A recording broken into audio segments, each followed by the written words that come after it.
اعوذ باللہ من الشیطان الرجیم بسم اللہ الرحمن الرحیم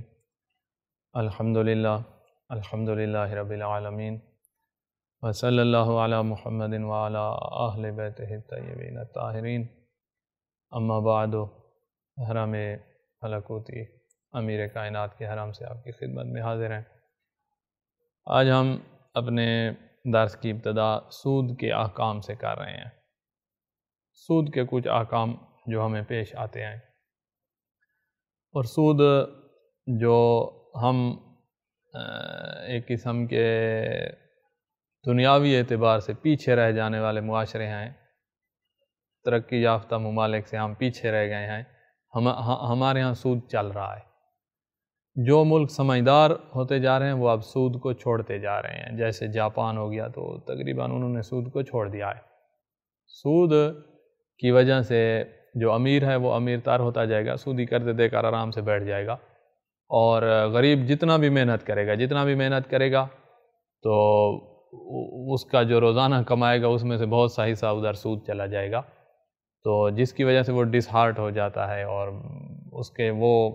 جو کام میں جس جذبے سے وہ مصروف ہوتا ہے اس کا وہ جذبہ جو ہے نا وہ ماند پڑنے لگ جاتا ہے، اور آہستہ آہستہ اس کا کام کو دل نہیں کرتا، اور نتیجہ یہ نکلتا ہے کہ وہ والی محنت نہیں کرتا جو اپنے لیے کمانے میں کرتا، وہ کسی اور کے لیے کما رہا ہے۔ تو جب کاروبار میں دل ہی نہ لگے تو پھر کاروبار آہستہ آہستہ خراب ہونے لگ جاتا ہے، اور نتیجتاً کاروبار سے چھٹی ہو جاتی ہے، تو یہ نقصان ہوتا ہے۔ اور امیر لوگ جو ہیں وہ معاشرے میں اتنے زیادہ نہیں ہوتے، چاند ہی ہوتے ہیں، تو سارا پیسہ جب چند لوگوں کے ہاتھوں میں آ جائے تو پیسہ محدود تعداد میں ہے، لہٰذا پیسے کی باقی معاشرے میں کمی ہو جاتی ہے، اور پھر اس کی وجہ سے بہت بڑے مشاکل کھڑے ہوتے ہیں، ڈاکو وہیں سے بننا شروع ہو جاتے ہیں، چور وہیں سے بننا شروع ہو جاتے ہیں، وغیرہ وغیرہ۔ تو سود یہ وہ لعنت ہے جو معاشرے کو برباد کر دیتا ہے،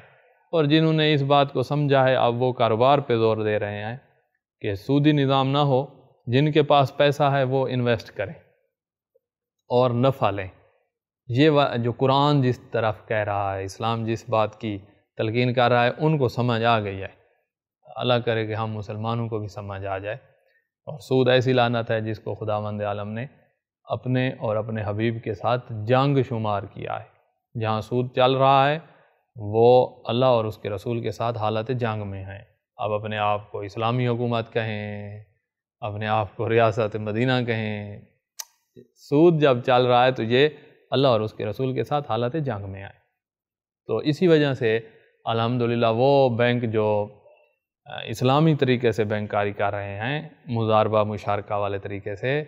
تو الحمدللہ دن بدن ان کا نفع بھی بڑھ رہا ہے، اور ان میں برکت بھی ہے، اور وہ بینک جو ہے مزید آگے ترقی کر رہے ہیں۔ اور وہ بینک جو سودی نظام پہ چل رہے ہیں وہ ذلیل و خوار ہیں، اور آہستہ آہستہ پستی کی طرف جا رہے ہیں، اور یہ بہت اچھی بات ہے، اور دعا ہے کہ یہ اور بھی ذلیل ہوں اور اس طرف واپس آ جائیں جس طرف اسلام دعوت دے رہا ہے، قرآن دعوت دے رہا ہے۔ اچھا، سود کے احکام میں سے جو ہمیں کبھی پیش آ جاتے ہیں، بینک کے ساتھ تو ہمارا کوئی تعلق نہیں ہے۔ مسئلہ جو اکثر ہمیں پیش آتا ہے کہ موبائل میں ہمارا جو چارج ہے، پیسہ ہے ہمارا موبائل میں، وہ ختم ہو جاتا ہے، ہمارا کارڈ ختم ہو جاتا ہے۔ تو اب جب پیسہ ہی نہیں رہا تو ہم کال نہیں کر سکتے، تو کمپنی ہمیں میسج بھیجتی ہے کہ آپ اتنا ہم سے لے لیں، پھر ہم آپ سے اضافی چارجز کے ساتھ اتنے لیں گے، مثلاً 20 روپے لے لو، پھر ہم آپ سے جب بیلنس ڈلواؤ گے تو 25 روپے لیں گے۔ تو کیا یہ ایڈوانس لون لینا جائز ہے یا جائز نہیں ہے؟ یہ پہلا ہمارا سوال ہے۔ تو ہم کہتے ہیں کہ اس مسئلے میں دو صورتیں ہیں۔ یہ جو بیلنس ختم ہو جائے تو کمپنی جو تعاون کرتی ہے، یہ دو طرح کا تعاون ہوتا ہے۔ ایک دفعہ تو ایسا ہے کہ کمپنی کہتی ہے کہ بھائی ہم آپ کو آپ کی سم میں پیسے بھیج رہے ہیں، 20 روپے بھیج رہے ہیں مثلا، اور جب آپ بیلنس ڈالیں گے تو ہم اس میں سے 25 روپے کاٹ لیں گے مثلا۔ تو یہ تو احتیاط واجب بنا پر سود ہے۔ 20 انہوں نے دیے ہیں، 25 کاٹیں گے، جو بھی اس کا وہ نام رکھیں، چارجز کہیں، منافع کہیں، جو بھی نام رکھیں، احتیاط واجب کی بنا پر یہ سود ہے، یہ تو نہیں کر سکتے۔ دوسری صورت یہ ہے کہ کمپنی کہے کہ آپ کو ہم پیسے نہیں بھیج رہے، آپ 10 منٹ 20 منٹ مفت میں کال کر سکتے ہیں، مفت میں یعنی ابھی ہم پیسے نہیں کاٹیں گے، آپ 10 منٹ 20 منٹ کال کر سکتے ہیں، اور جب بیلنس آپ ڈلوائیں گے تو ان 20 منٹ کے جو چارجز بنتے ہیں وہ ہم آپ سے لے لیں گے۔ آپ کا بیلنس ہوتا تو 20 منٹ فرض کرو آپ کو 20 منٹ کے پڑتے، بیلنس نہیں ہے تو یہ والے 20 منٹ وہ مہنگے دے رہے ہیں، مثلا 30 روپے کے دے رہے ہیں تو بھی کوئی مسئلہ نہیں ہے، انہوں نے منٹ دیے ہیں اور ہم جب بیلنس ڈلوائیں گے تو پیسے دے رہے ہوں گے، تو اس میں کوئی مسئلہ نہیں ہے، یہ سود نہیں بنے گا۔ تو یہ آپ نے خود دیکھنا ہے کہ کمپنی آپ کو کیا دے رہی ہے، پیسے دے رہی ہے اور زیادہ لے گی تو احتیاط واجب بنا پر یہ سود ہے، منٹ دے رہی ہے اور بیلنس ڈلوائیں گے تو وہ پیسے کاٹ لیں گے تو یہ سود نہیں ہے۔ یہ آپ نے خود چیک کرنا ہے کہ آپ کی کمپنی آپ کے ساتھ کیسے معاملہ کرتی ہے۔ تو ہمارا سوال تھا کہ بیلنس ختم ہونے پر کمپنی کچھ بیلنس دیتی ہے تو یہ سود میں جاتا ہے اور اضافی چارجز کے ساتھ لیتی ہے، سود میں جاتا ہے یا نہیں جاتا؟ تو کہا اس کی دو صورتیں ہیں۔ پہلی صورت یہ ہے کہ اگر موبائل کمپنیاں بیلنس ختم ہونے کی صورت میں صارفین کی سم میں پیسے سینڈ کرتی ہیں، مثلا صارف کے بیلنس ختم ہونے کی صورت میں کمپنی اسے 20 روپے کر دیتی ہے اور بعد میں جب صارف نے بیلنس لوڈ کروایا تو کمپنی 20 کی بجائے 25 روپے کٹوتی کرتی ہے، تو آیت اللہ سستانی کے نزدیک احتیاط واجب کی بنا پر یہ سود ہے اور حرام ہے۔ دوسری صورت، اگر وہ کمپنی اپنے صارفین کے موبائل سم میں پیسے سینڈ نہیں کرتی بلکہ انہیں یہ حق دیتی ہیں کہ وہ 10 منٹ تک مثلا کال کر سکتے ہیں اور بعد میں بیلنس لوڈ کرواتے وقت کمپنی 10 منٹ کی کٹوتی کر لیتی ہے، اگرچہ اضافی چارجز کے ساتھ کرتی ہو، عادی حالات میں 10 منٹ کے وہ 10 روپے کاٹتے ہیں، لیکن ہماری مجبوری تھی تو وہ 10 منٹ کے 15 روپے کاٹ رہے ہیں، تو بھی یہ سود نہیں بنے گا، تو یہ جائز ہے۔ لیکن یہ تشخیص ہر انسان کی ذمہ داری ہے کہ وہ جس کمپنی سے کریڈٹ لے رہا ہے وہ کمپنی کس صورت کو اختیار کر رہی ہے، پیسے بھیجتی ہے یا منٹ دیتی ہے، منٹ والے طریقے میں کوئی حرج نہیں ہے۔ یہ مسئلہ یہاں ختم۔ ایک اور کام جو ہمارے ہاں جس کو کہتے ہیں ایزی پیسہ اکاؤنٹ ہے یا جائز کیش اکاؤنٹ ہے، اس میں اگر آپ نے پیسے رکھے ہیں 1000 روپیہ تو وہ آپ کا 1000 محفوظ رہے گا، جس وقت بھی نکالنا چاہے نکال سکتے ہیں، اور کمپنی روزانہ آپ کو 40-50 منٹ اور کچھ MBs جو ہے وہ آپ کو دیتی ہے۔ تو یہ جو روزانہ ہمیں مفت میں مل رہے ہیں 40 منٹ 50 منٹ، یہ ٹھیک ہے لینا یا یہ سود شمار ہوگا؟ تو اس کا جواب یہ ہے کہ یہ آپ نے جو 1000 رکھا ہوا ہے یہ ان پہ قرض ہے آپ کا، جیسے ہم کسی کو قرض دیتے ہیں اور واپس لیتے ہیں، تو یہ 1000 آپ نے ان کے پاس رکھا ہوا ہے، تو یہ بھی اسی طرح ہے، جس وقت آپ لینا چاہیں لے سکتے ہیں، یہ آپ کا ہے، اور اوپر سے آپ ایسی چیز لے رہے ہیں منٹ جن کی مالیات ہے، جو ایک قیمت رکھتے ہیں، تو یہی تو سود ہے کہ آپ کسی کے پاس پیسے رکھیں، وہ آپ کے پیسے محفوظ رہیں اور اوپر سے کوئی قیمت والی چیز لیں، اور منٹوں کی بھی تو قیمت ہے، MBs جو ملتے ہیں ان کی ایک قیمت ہے، تو یہ سود ہے۔ اس کا جواب یہ ہے کہ یہ قرض پر سود لینے کے حکم میں ہے اور سود حرام ہوتا ہے، تو اس طرح کا کام ہم نہیں کر سکتے۔ اس کے بدلے میں ہمیں اگر وہ کوئی پیکیج دیتے ہیں، مثلا 20 روپے کے جو ہے نا وہ ہمیں 100 منٹ دیتے ہیں، تو ہم 20 روپے کے 100 منٹ خرید لیں گے، اور یہ 1000 ان کے پاس رکھنا اور اوپر منٹ لینا، یہ والا کام ہم نہیں کر سکتے۔ اچھا، آگے یہ سود کے احکام کے بعد کچھ آ رہے ہیں کسٹم کے احکام آ رہے ہیں، ٹیکس کے احکام آ رہے ہیں۔ کسٹم میں جاب کرنا، اس کے بارے میں کچھ باتیں آئیں گی، اور ٹیکس دینے کے بارے میں باتیں آئیں گی، کس صورت میں انسان ٹیکس نہ دے تو کوئی گناہ نہیں ہوگا، اور ٹیکس دینا ضروری ہے، واجب ہے، یہ والی باتیں آئیں گی۔ تو اس میں ہمارا پہلا سوال ہے کہ کیا کسٹم میں ملازمت کرنا جائز ہے؟ تو واضح ہے اس کا جواب کہ کسٹم میں ملازمت کرنا جائز ہے، کوئی مسئلہ نہیں ہے۔ یہ ادارہ بدنام ہے اور اس میں خوب رشوت چلتی ہے اور 2 نمبر کام چلتے ہیں، اس وجہ سے یہ سوال آ رہا ہے کہ کسٹم میں نوکری کرنا، جاب کرنا۔ کہا کسٹم میں جاب کرنا جائز ہے، لیکن جو مصیبت کسٹم میں آتی ہے نا وہ یہ ہوتی ہے کہ اوپر جو افسر ہوتے ہیں وہ کہتے ہیں نیچے والوں کو کہ اتنے پیسے جمع کرنے ہیں غیر شرعی طریقے سے، غیر قانونی طریقے سے، اتنا پیسہ جمع کرنا ہے، اور وہ اس کے محتاط ہوتے ہیں، تو کچھ ایماندار لوگ نوکری یہ چھوڑ دیتے ہیں اسی وجہ سے کہ اس میں لوٹ مار ہوتی ہے، اور کھائے گا افسر، اور قیامت کے دن اس کو بھی حساب کے کٹہرے میں کھڑا کیا جائے گا کہ لوٹ مار تو اس نے کیا ہے۔ تو یہ والا کام جو کسٹم میں ہوتا ہے، اب اوپر سے حکم آ گیا ہے، افسر کا آرڈر ہے، تو کیا یہ اب پیسے لے سکتا ہے، اس کو جمع کر کے دے، ایسے کر سکتا ہے، اور اگر اسی طرح کرتا رہا ہے تو یہ تنخواہ اس کی جائز ہوگی جائز نہیں ہوگی؟ اب یہ سوال ہے۔ تو اس کا سوال کا جواب یہ کہ کسٹم میں ملازمت کرنا جائز ہے، لیکن اور عوض میں جو تنخواہ ملتی ہے وہ بھی لینا جائز ہے، ملازمت اور تنخواہ سب جائز ہے اور حلال ہے، لیکن بعض اوقات کسٹم میں کام کرنے والے ملازمین کو حرام کرنے کا حکم دیتے ہیں، جو اوپر افسر ہوتے ہیں وہ کہتے ہیں یہ کام کرنا ہوگا، تو یہ حرام کام نہیں کر سکتا، قانون کے خلاف جو کام ہوتا ہے وہ نہیں کر سکتا، اور اب قانون کے خلاف اس نے کام کیا ہے تو جو تنخواہ ملے گی وہ تنخواہ بھی جائز نہیں ہوگی، کیونکہ اس نے وہ والا کام تو کیا ہی نہیں ہے نا جو اس سے مطلوب ہے، اس نے کوئی اور کام کیا ہے، تو جب اب بندہ وہ کام نہ کرے جو مطلوب ہوتا ہے تو تنخواہ تو اسی کام کے بدلے میں مل رہی تھی، وہ تو اس نے کیا ہی نہیں ہے، تو تنخواہ پھر جائز نہیں رہے گی۔ لیکن بعض اوقات کسٹم میں کام کرنے والے ملازمین کو حرام کام کرنے کا حکم دیا جاتا ہے، تو ان حرام کاموں میں اپنے افسر کی بات ماننا جائز نہیں ہے، یہ غیر قانونی کام جائز نہیں ہے، اور اگر وہ حرام فعل انجام دیتا ہے تو اس کے عوض جو اسے تنخواہ ملے گی وہ حلال نہیں ہوگی۔ تنخواہ مل رہی تھی قانون کے مطابق چلنے، وہ قانون کے مطابق چلا ہی نہیں ہے، وہ غیر قانونی، تو اس کا بھی جواب دہ ہے غیر قانونی کا، اور اوپر سے جو تنخواہ ملی ہے وہ تو قانونی کام کے بدلے میں تھی، وہ کام اس نے کیا ہی نہیں ہے، تو تنخواہ بھی جائز نہیں رہے گی۔ اچھا، کسٹم والے کہتے ہیں کہ کمیشن دو تو آپ کا کام جلدی ہو جائے گا، تو یہ کمیشن لے کر جلدی کام کرتے ہیں، کیا کمیشن لینا جائز ہے اور اس طرح والا کام کرنا جائز ہے؟ تو واضح ہے کہ ان کی ذمہ داری ہے، یہ تنخواہ لے رہے ہیں تاکہ کام اپنے ٹائم پر کر کے دیں، اور کسی کمیشن کا یہ حق نہیں رکھتے قانونی طور پر، لہذا ان کا کمیشن لینا جائز نہیں ہوگا۔ اپنے تنخواہ کو حلال کرنا ہے تو جو ان سے مطلوب ہے، کام جس ٹائم میں مطلوب ہے اس ٹائم میں یہ اپنا کام کر کے دیں۔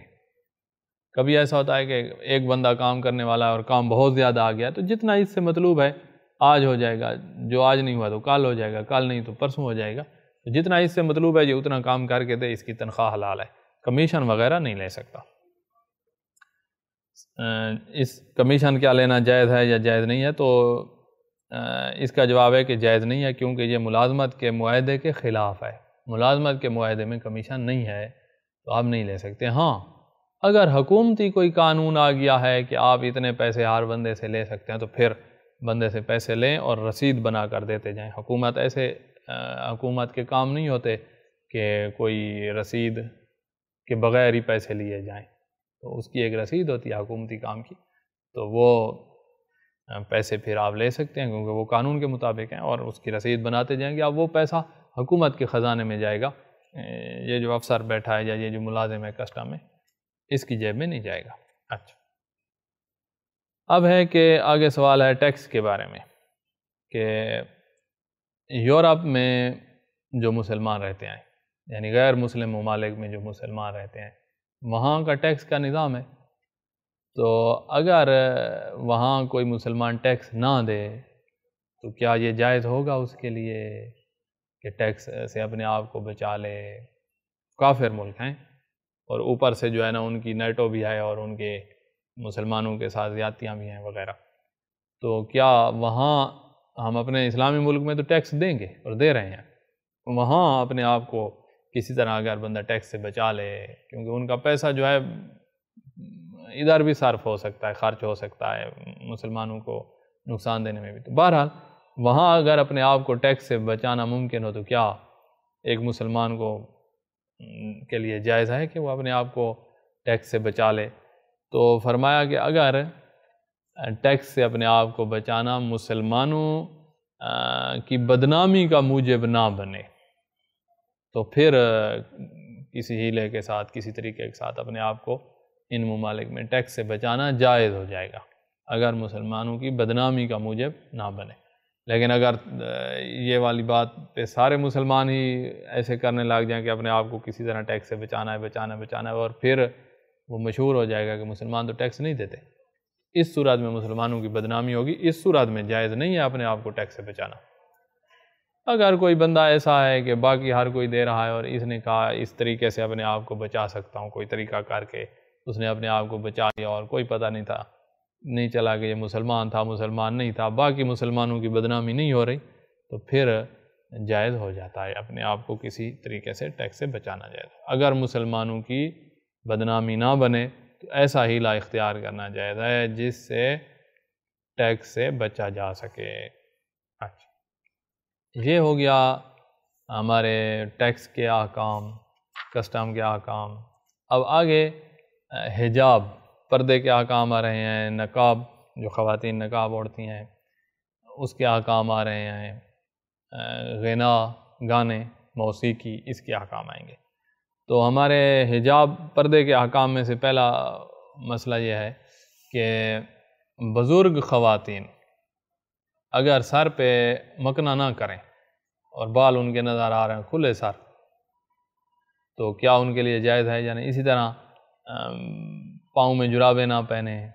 بازو ان کے نظر آ رہے ہیں، تو کیا یہ جائز ہے؟ بزرگ خواتین ہیں۔ تو جواب اس کا یہ ہے کہ اگر خاتون اس عمر تک پہنچ چکی ہے کہ اب اس کے ساتھ کوئی بھی نکاح کرنے کی، شادی کرنے کی رغبت نہیں رکھتا، اس عمر تک پہنچ چکی ہے، تو اس کے لیے جائز ہے کہ وہ سر پہ مکنا نہ کرے، کھلے سر پھرے، اور اس کے لیے جائز ہے کہ وہ پیروں میں جرابیں نہ پہنے۔ تو وہ جس سے نکاح کی کسی کو بھی رغبت نہیں ہوگی، اتنی عمر کی ہو گئی ہے، تو اس کے لیے جائز ہے کہ وہ مکنا نہ کرے۔ لیکن اگر کسی اتنی عمر میں نہیں پہنچی کہ اس کے ساتھ نکاح کوئی نہ کوئی کر سکتا ہے، یا یہ شک ہے کہ یہ اس عمر میں پہنچ گئی ہے یا نہیں پہنچی ہے، تو اس صورت میں پھر خاتون جو ہے وہ مکنا کرے گی۔ سوال، بعض بزرگ خواتین گھر سے باہر نکلتے وقت جراب نہیں پہنتی یا سر کے بال نامحرم سے نہیں چھپاتی، تو ان کا کیا حکم ہے؟ جواب، ایسی بزرگ خواتین جن سے نکاح کا کوئی خواہاں نہ ہو، نکاح کا خواہاں کوئی نہیں ہے، تو ان کے لیے ایسا کرنے میں کوئی حرج نہیں ہے۔ آگے سوال ہے، خواتین آج کل پینٹ پہننے لگ گئی ہیں، تو کیا پینٹ پہننا خاتون کے لیے جائز ہے؟ تو جواب یہ ہے کہ پینٹ اس طرح کی ہے تنگ سی کہ جو اس کے جسم کے اعضاء کو واضح طور پر دکھا رہی ہے، تو یہ والی پینٹ پہننا اور اجنبی کے سامنے جانا جائز نہیں ہے۔ ہاں، اوپر چادر کر لے اور اب چھپ گئی ہے، اب پینٹ نظر نہیں آ رہی، یعنی وہ اعضاء نظر نہیں آ رہے جن کو پینٹ جو ہے آشکار کر رہی تھی، تو اب چادر کر لیا، ٹھیک ہے، اب پینٹ پہننے میں کوئی حرج نہیں ہے۔ خاتون کیا پینٹ پہننا خاتون کے لیے جائز ہے؟ جواب، اگر پینٹ کا پہننا خاتون کے بدن کو یوں نمایاں کرے کہ جن سے مقابل جو مرد ہیں ان کو برانگیختہ کرنے کا موجب بنے، تو جائز نہیں ہے ایسے پینٹ پہن کے ان کے سامنے جانا، یا پھر خاتون چادر وغیرہ سے اسے ڈھانپ لے، تو اب پردہ ہو گیا ہے، اب جائز ہے باہر نکلنا۔ اچھا، جسم کے رنگ کے ساتھ جو اسی رنگ کی جرابیں پہننا جس رنگ کا جسم ہے، جرابیں پہنی ہیں اسی رنگ والی جرابیں ہیں جو جسم کا رنگ ہوتا ہے، تو یہ جرابیں پہننا ٹھیک ہے؟ تو جواب یہ ہے کہ جرابیں پہننے کا مقصد یہ ہے، جو اسلام نے جرابیں پہننا خاتون کے لیے ضروری قرار دیا ہے، وہ اس کا مقصد یہ ہے کہ مرد اس کی جلد کو نہ دیکھیں۔ اگر یہ جرابیں جو اسی رنگ والی ہیں، جسم کے رنگ والی ہیں، یہ جلد کو چھپا رہی ہیں، اتنی موٹی ہیں کہ جلد کو چھپا رہی ہیں، ان سے جلد نظر نہیں آتی، تو یہ جرابیں پہننا جائز ہے۔ ہاں، اگر یہ جرابیں اس قسم کی ہیں کہ یہ خاتون کی زینت شمار ہوتی ہیں، تو یہ پیچھے ہم آپ کو سمجھا چکے ہیں پیچھے والے درسوں میں کہ جو چیز بھی زینت شمار ہوتی ہے پھر اس کا چھپانا واجب ہو جاتا ہے، تو اب ان جرابوں کا چھپانا واجب ہو جائے گا اگر زینت شمار ہوتی ہیں۔ اگر زینت شمار نہیں ہوتی تو پھر کوئی حرج نہیں ہے۔ جواب، اگر ایسی جراب سے خاتون کا پاؤں چھپا ہوا ہے تو کوئی حرج نہیں ہے، پاؤں چھپ گیا ہے، یہ واجب تو ادا ہو گیا۔ لیکن اگر ایسی جراب زینت کی خاطر پہنی جائے تو پھر جائز نہیں ہے، پھر اس کو چھپانا ہے، ہر زینت کا چھپانا واجب ہوتا ہے۔ اچھا، آگے سوال ہے کہ شادی بیاہ میں دلہے کو خواتین میں لے آتے ہیں، اس کو دلہے کو لباس پہنا کے خواتین میں لے آتے ہیں، تو وہ مرد ہے، اجنبی خواتین ہیں آگے، تو یہ خواتین میں لے آنا یہ کیسا ہے، جائز ہے یا جائز نہیں ہے؟ دیکھیں، اگر آگے خواتین نے پردہ کیا ہوا ہے اور جو خواتین نے زیب و زینت کی ہوئی ہے اس کو چھپایا ہوا ہے،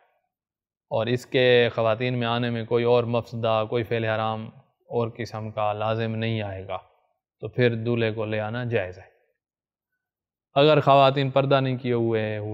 یا میک اپ اور جیسے شادی میں ہوتا ہے اس طرح کا نظام ہے اور مرد جو ہیں وہ خواتین میں داخل ہو رہے ہیں، تو پھر اس کی اجازت نہیں ہے۔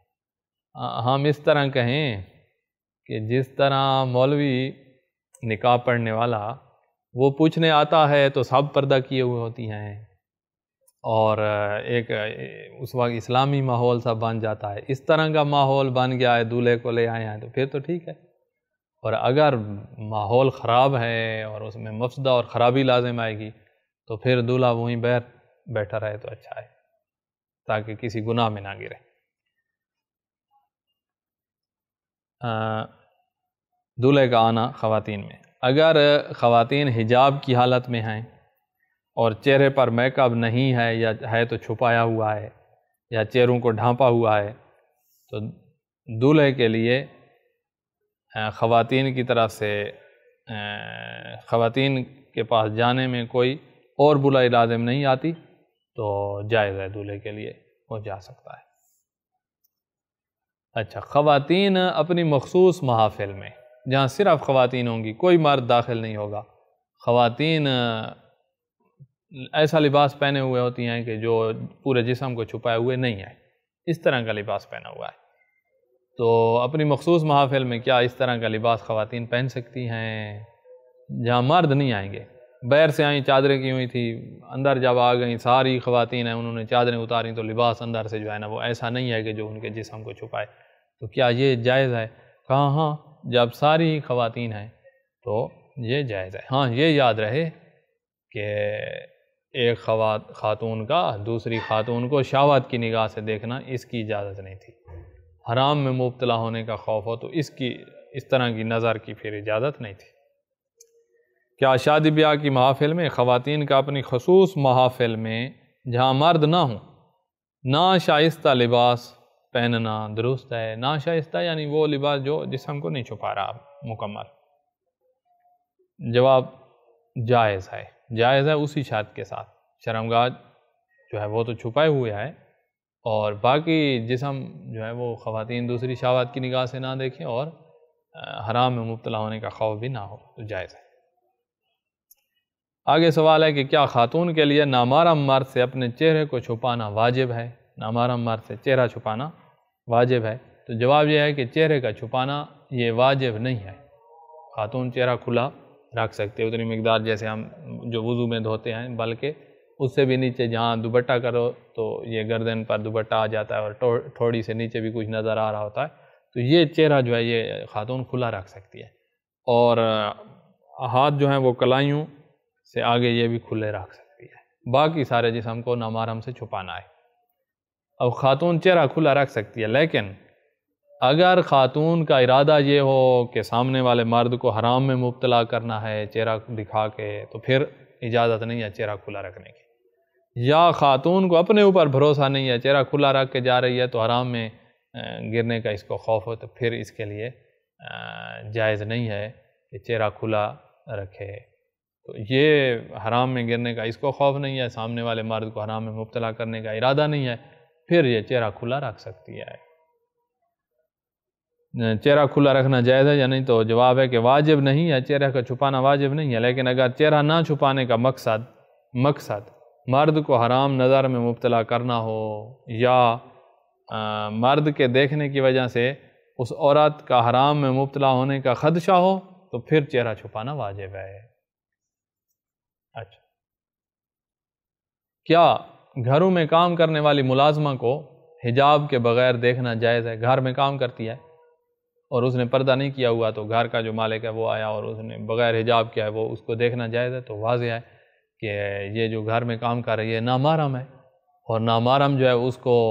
نہیں دیکھ سکتے، تو لہٰذا مرد کے لیے جائز نہیں ہے کہ اس کو دیکھے. اس کو کہا جائے کہ یہاں پردہ کر کے آیا کرے، یعنی واجبی پردہ، ہاتھ اور چہرے کے علاوہ باقی سارے جسم کو چھپائے. جرابیں پہن کے آئے، لباس صحیح ہونا چاہیے. تو اگرچہ وہ گھر کی خادمہ ہے، لیکن اس کے وہ حکم نہیں ہے جو پہلے زمانے میں کنیزیں ہوتی تھیں. کنیز مولا کی ملکیت ہوتی تھی، تو اس کے لیے بیوی کی طرح ہوتی تھی. یہ نامحرم ہے، اس کے ساتھ کوئی نکاح نہیں ہے، لہذا اس کو بغیر پردے کے نہیں دیکھ سکتے. جواب، گھروں میں کام کاج کرنے والی ملازمہ نامحرم شمار ہوتی ہے، لہذا اس کے لیے اس گھر کے مردوں سے شرعی حجاب کرنا ضروری ہے. اس لڑکی، اس خاتون کے لیے ضروری ہے. اور بے پردگی کی حالت میں مردوں کا اس گھریلو ملازمہ کو دیکھنا جائز نہیں ہے. والحمدللہ رب العالمین.